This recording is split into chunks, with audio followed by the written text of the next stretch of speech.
It comes down to performance and being able to judge their performance based on specific standards, or if you're in the process of actually nurturing this talent. So it's like a double-sided. To what extent do you want this talent to be mature in order for you to pick it? And then what kind of efforts do you assume that you're going to be able to exert until they are capable of performing in a certain position or a certain environment? So this is the part in which that I have to judge if someone who's scouting for talent, am I willing to invest and for how long in developing this talent? And to what extent do you have to be ready right now to perform? So, and my strategy is going to depend on like how further along am I in this cycle. So, sir, does talent discovery have to be a controlled program or a natural process?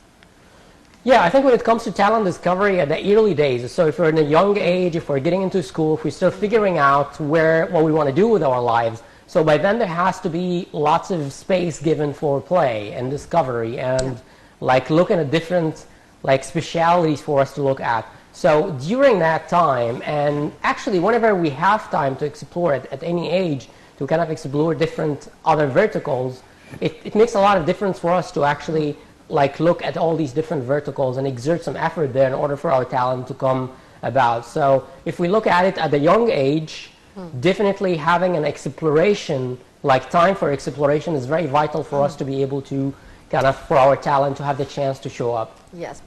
Discovering the talents, Mr. Abdu, should it be done through the parents, through schools, or through professionals that maybe would be more aware of the real talents that the youth are having?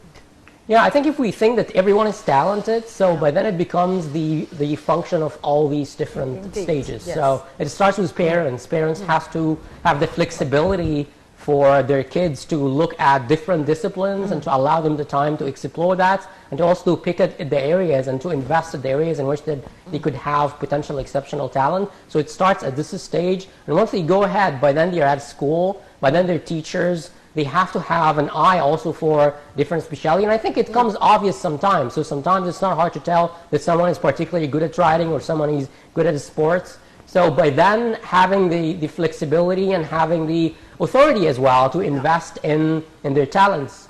And I think the other aspect would comes when it comes to a hiring decision. So once am I even like investing in someone as a venture capitalist, I'm giving them money to build a project, or I'm picking up for a position, or I'm getting them into a paid position in a specific like team. So by then it comes more like judgment of their particular talent and their flexibility like to learn. I think there is different approaches, especially even if I'm at the company stage, of how do I really pick people who are not necessarily have demonstrated talent already in that area, and then to take them from different disciplines and put them where they would perform better. One example is one advertising agency that became very popular, and I think they made lots of their success out of spotting people who had nothing to do with advertising.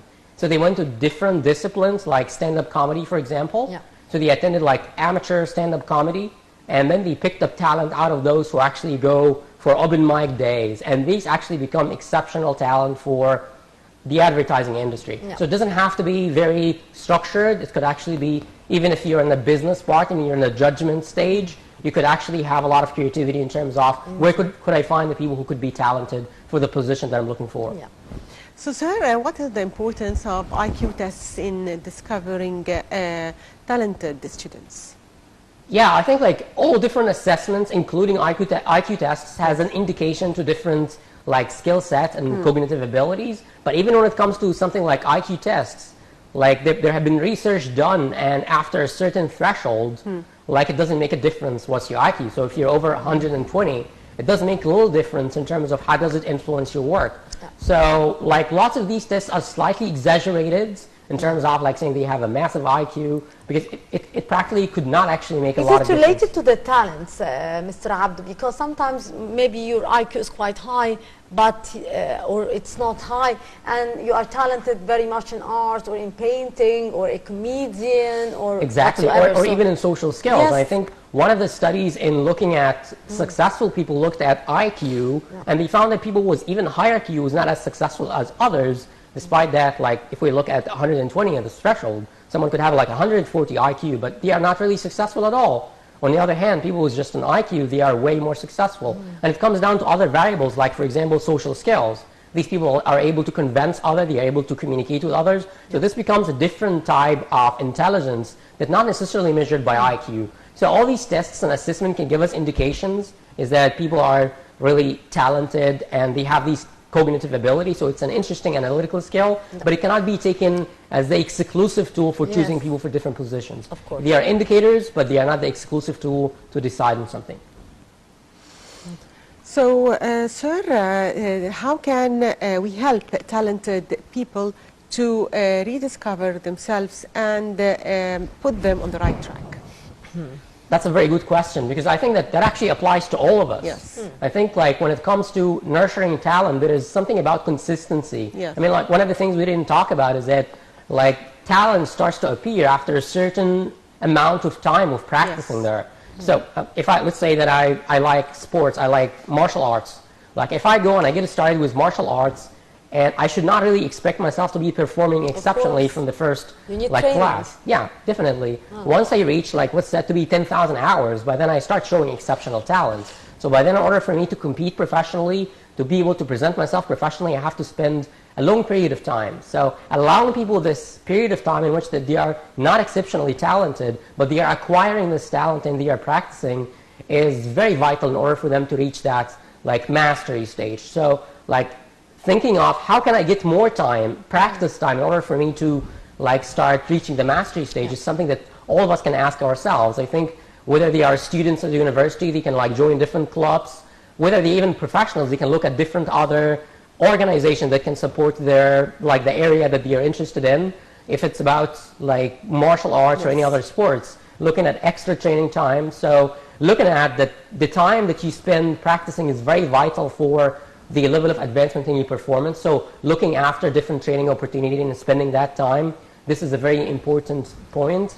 And also beside looking at the time is also having consistency in practice. Right now there are different applications that really work on different scales. So I like to, every day I spend 5 minutes. So in the past 6 months I was spending 5 minutes like practicing on different math skills, writing skills, speaking skills. So these are applications that trains you on a daily basis on your skills. So, but then when you're tasked with performance at a specific like situation, but then you're able to perform because you have consistent practice in this area. So definitely consistent practice, and also like spending 12 minutes on discovering your personality type or different like areas of interest could actually be worth the investment. So if there are tests that exist online that like from 10 to 15 minutes, they're going to tell you that you're possibly a very good storyteller or you could be a great coach. So these are tests that already exist online that can actually give you that kind of indications. Also career-wise, if you're able to go for things like fellowships. Last year, I was in Washington, D.C., and I was told that I'm a great talent for a strategic communication agency. Despite that, I never had a strategic communication in my CV. I didn't even know what a strategic communication is. But by then, through going through different experiences, you discover that, all right, there's something called that, and you're actually a good fit for it. And it never happens until you actually put yourself in different situations that's not directly tied to what you're doing. So having the time for experiments and flexibility is something that you can actually help you discover different other talents, or mostly like combining different parts of expertise that you already have in a way that you haven't really thought about before. So, and I think even like for the people who are more mature, so they have years of experience, they can look at it from that perspective. How can I combine different parts of different talented into a specific position that can actually help me either start a business or have a certain position in the business, or to even have a new career. So this is a vital point of having the time for experiment and play. So finally, I'd like to thank you, Mr. Abdou Magdi, a business coach. Thank you for being with us today. Thank you for having me. Thank you very much, sir. Thank you. And with that, our dear viewers, we come to the end of this edition of The Breakfast Show. You were in the company of myself, Maïsi Rabia, and my dear colleague, Shireen Adel. Thank you very much, Shireen. Thank you, Maïsi, and see you tomorrow, dear viewers, with a new crew.